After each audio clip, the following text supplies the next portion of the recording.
มาเด้อปิงซีน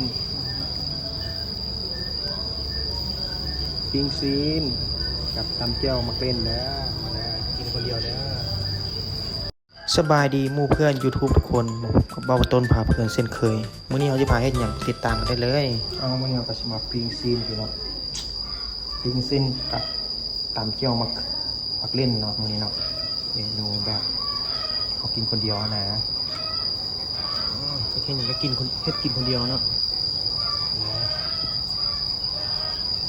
ปิ้งมะเขือกับกำลังจะปิ้งซีนเสร็จนี้เลยมาเด้อพี่น้องมากินกันกำลังจะปิ้งซีนกินแซ่บๆเรากินคนเดียวมาเด้อปิ้งซีนหมูครับตำเจียวหมักเล่นเนาะ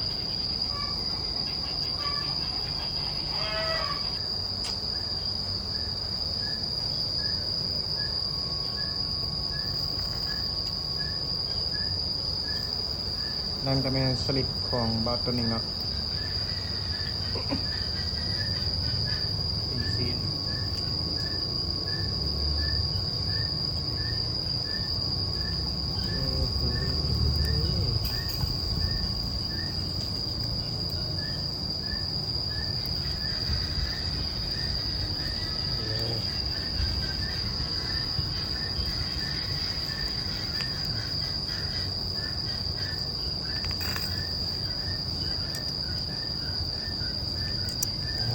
จะแซ่บครับน้องเนี่ยมาได้กินคนเดียวจะเบาต้นพาพื้น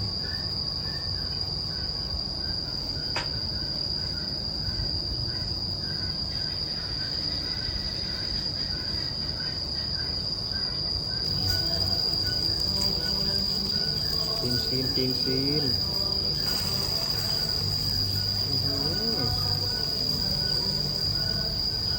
ไปลูกโซนเลย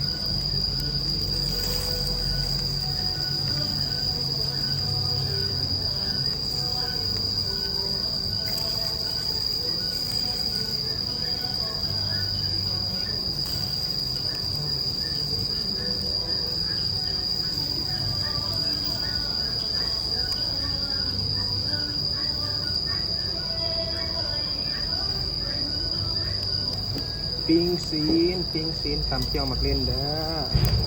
มาเด้อพี่น้องมากินกันเด้อมาต้นพาเพลินกินคนเดียวนี่นะกินบ่เหมือนตายแท้ๆกันเลยมาเด้อกินกันเด้อกินบ่เหมือนเด้อนี่เด้อตายโคตร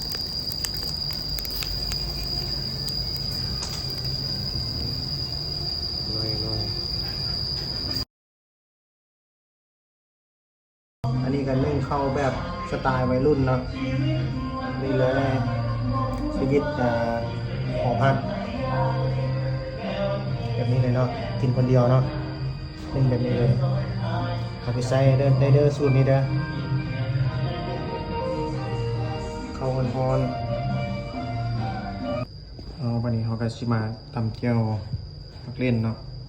ก็เดินเขาก็เอาเกลือเป็นนัวก่อน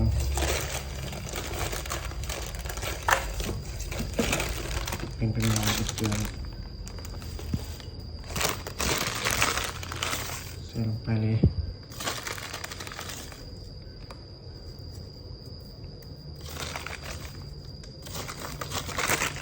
ใส่อะไรเดี๋ยวมันจะเค็ม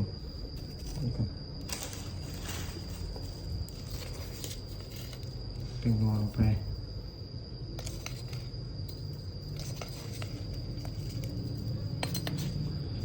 จากนั้นก็เอามาเผ็ดไปเนาะเอาน้ำตาลก็เนาะน้ำตาลตัดเนี่ยเนาะเอาน้ำตาลเนาะจะบวงหนึ่งเนาะตัดมันให้มันหวานนิดนึงเนาะ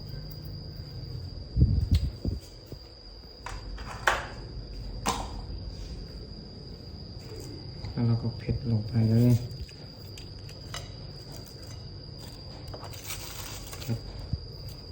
กระเทียมเนาะก็หอมผักบัว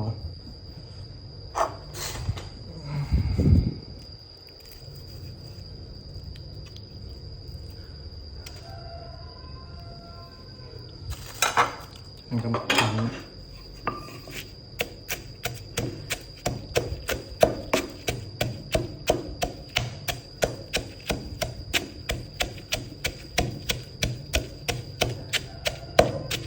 ทำให้มันแหลกกันแต่เนาะจึงไปคุย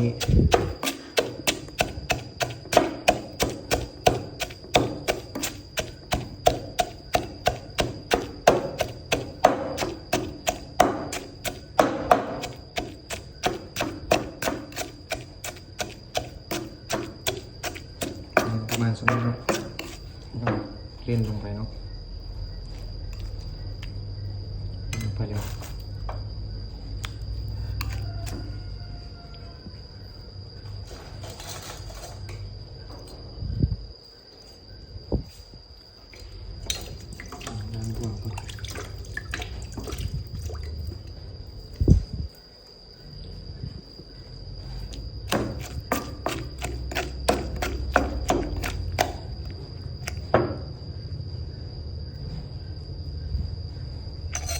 ตำแห้งหน่อยมันสีฟงไปกินมันฟงไปเนาะ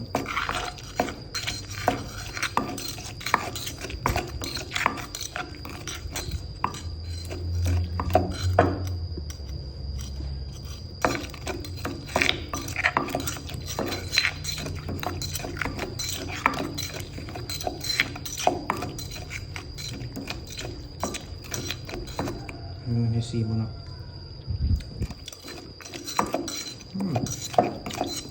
พอดีเนาะพอดีแซ่บวัน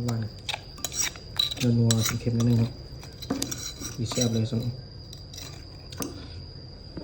จากนั้นก็เกี๊ยมตักเสร็จถ้วยนัวเนาะ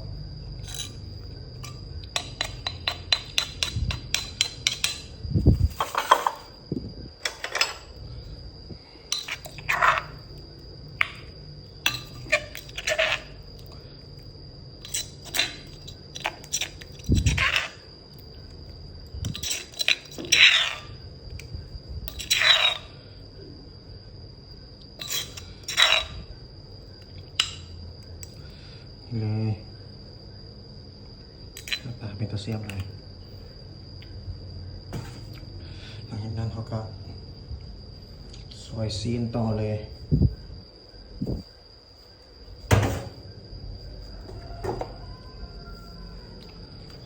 ซีนต่อเลยเนาะ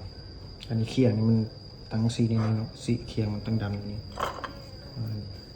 เคียงรุ่นเก่ารุ่นแก่เนาะของพ่อแม่ฝากมาให้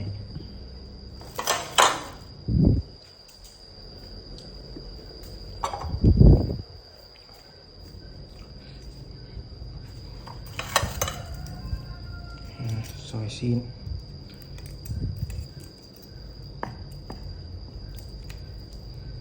ก็เสียบเลยเนาะมาได้กินคนเดียวไปย่างมากินน้ำได้อยู่ที่ประเทศลาวได้นครเวียงจันทร์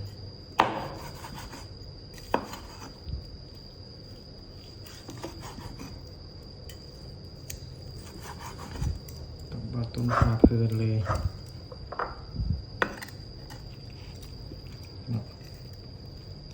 กินกระเพลินเลย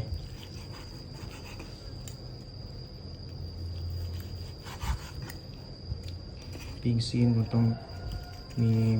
มีเบียร์มีเหล้าขาวเนาะจึงจะเข้ากัน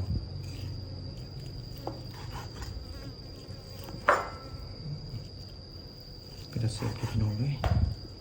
นะเป็นตะเสียบให้หน่อย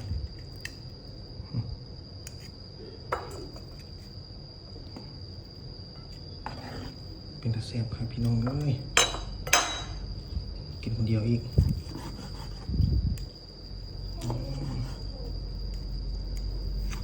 ซีนแบบนุ่มเลยมันเป็นซีนแบบท้องหมูเนาะซีนท้องหมูมันจะนุ่มๆจะเป็นนุ่มๆมันๆนิดนึงเนาะมันเป็นท้องของหมูอ่อนหมูมันเป็นบ้าวอะหมูแม่มันเป็นสาวเนาะมันจะนุ่มท้องหน้าท้องมันเป็นหน้าท้องนมมันนี่เป็นนมมันเนาะนม หนุ่มหมูสาวประมาณนี้เนาะ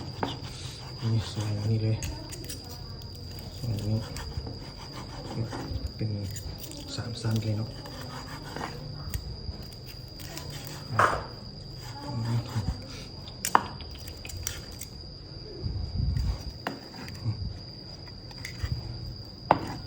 พี่น้อง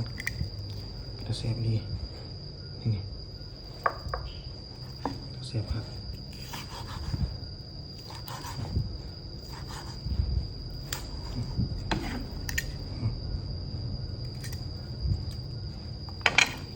สวยแล้วเนาะเกี่ยวสถานที่เนาะ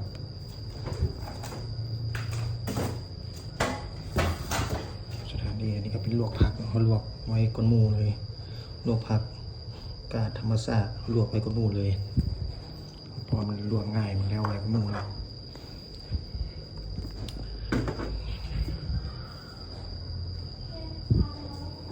นี่เลย